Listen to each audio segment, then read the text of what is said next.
လက်မရှိပေမဲ့ဘဝကိုအရှုံးမပေးပဲကွန်ပျူတာဆရာအဖြစ်စူးစမ်းနေတဲ့ကိုကျော်ထူးပရိသတ်များအားလုံးပဲမင်္ဂလာပါရှင်ရွှေမလေး channel ကနေပြန်လည်ကြိုဆိုလိုက်ပါတယ်မွေးရပါလက်နက်ဖက်စလုံးမရှိပေမဲ့ဘဝကိုအရှုံးမပေးပဲအကြောင်းမှဆရာလေးအဖြစ်တာဝန်ထမ်းဆောင်နေတဲ့ကိုကျော်ထူးရဲ့အကြောင်းလေးပဲဖြစ်ပါတယ်ဆရာလေးကိုကျော်ထူးက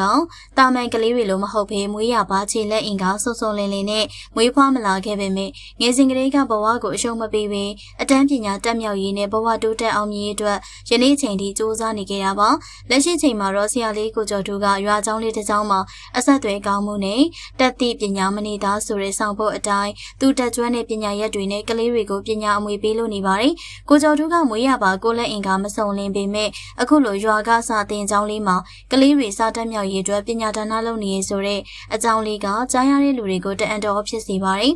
ပုံမှန်များသောအားဖြင့်မတန်ဆွမ်းဖြစ်နေတဲ့လူတော်တော်များများကမိဘတွေရဲ့ထောက်ပံ့မှုအားနည်းလိုပဲဖြစ်ဖြစ်တခြားသောတစုံတရာအခက်အခဲတစ်ခုကြောင့်ပဲဖြစ်ဖြစ်အတန်းပညာကိုစုံလင်အောင်တက်မြောက်ခြင်းပေမဲ့တက်ခွင့်မရကြတဲ့သူတွေရှိပါတယ်။အဲ့ဒီထဲမှာဆရာလေးကိုကျော်ထူးကလည်းအပါအဝင်ပါပဲ။ကိုကျော်ထူးဟာသူ့ရဲ့ဘေးပတ်ဝန်းကျင်ကအမျိုးမျိုးသောရှုံချမှုတွေတနာတော်အကြည့်တွေကြားမှာရှင်သန်လာခဲ့ရတာဖြစ်ပါတယ်။အင်္ဂါဆုံးတာလည်းမဟုတ်ပဲအကြောင်းမထားပဲနဲ့အိမ်မှာပဲထားလိုက်ပါလားလို့အပြောခံရတဲ့အထိဆိုခဲ့တာပါ။ဒီလိုမျိုးပတ်ဝန်းကျင်ကြားမှာရှင်သန်လာခဲ့ရပေမဲ့မလျှော့သောဆွဲနဲ့သူကိုယ်တိုင်လုံနိုင်ကြောင်း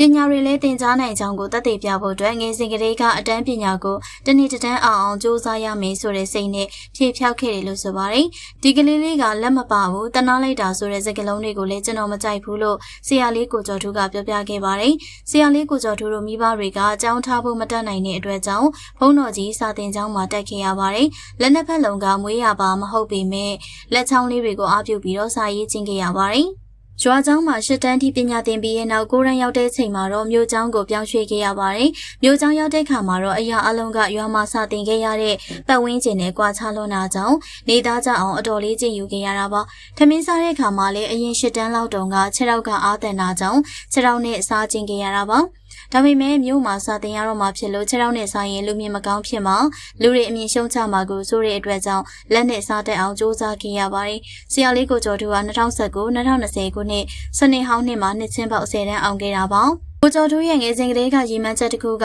သူသည်အတန်းပညာကိုပြည့်မြောက်တဲ့အထိတက်ရောက်ပြီးတော့တနေ့တန်းနှစ်ချင်းပေါက်အောင်မြင်ရမယ်ဆိုတာပါအခုဆိုရင်ကိုကျော်ထူးဟာအတန်းပညာလေးအောင်မြင်တဲ့ပြင်ကွန်ပျူတာသင်တန်းကိုလည်းပြည့်မြောက်အောင်တက်ပြီးတော့ဒီပလိုမာရရှိထားပါပြီကွန်ပျူတာစာစီစာရဲ့အချိန်မှာအားတန်ရာဖြစ်တဲ့6ရောက်ကိုပဲအသုံးပြုကြောင်းသိရပါတယ်လက်ရှိချိန်မှာကိုကျော်ထူးရဲ့မိတ်ဆွေတဦးရဲ့အဆက်အသွယ်နဲ့ရွာကစာသင်ကျောင်းမှာကလေးတွေကို chemistry ဘာသာရပ်နဲ့ eco ကိုအထူးပြုသင်ကြားနေရလို့သိရပါတယ်။နေရာဒီအားလျက်မှာတော့ကွန်ပျူတာဆရာလေးဖြစ်နေထမ်းဆောင်နေတာပါအခုလိုကိုလက်အင်္ဂါမစုံလင်သည့်အတိုင်းပညာကိုမမောပြီးတော့လောကကြီးကိုသူ့လုံးနိုင်ကြောင်းသက်သေပြမယ်ဆိုတဲ့စိတ်နဲ့မဖြစ်ဖြစ်အောင်စူးစမ်းခြင်းစိတ်ရှိတဲ့ဆရာလေးကိုကျော်ထူးဟာလူငယ်တွေအတွက်တကယ်ကိုစံပြကောင်းဖြစ်ပါတယ်ဒီဗီဒီယိုကိုကြည့်နေကြတဲ့ပရိသတ်ကြီးနေနဲ့အင်္ဂါမစုံလင်ပေမဲ့မယမနာစူးစမ်းခဲ့တဲ့ဆရာလေးကိုကျော်ထူးရဲ့အကြောင်းနဲ့ပတ်သက်လို့ဘယ်လိုထင်လဲဆိုတာမှတ်ချက်ပေးခဲ့ပါအောင်ရှင်ကြည့်ရှုပေးရတဲ့အတွက်အားလုံးကိုကျေးဇူးတင်ပါတယ်ရှင်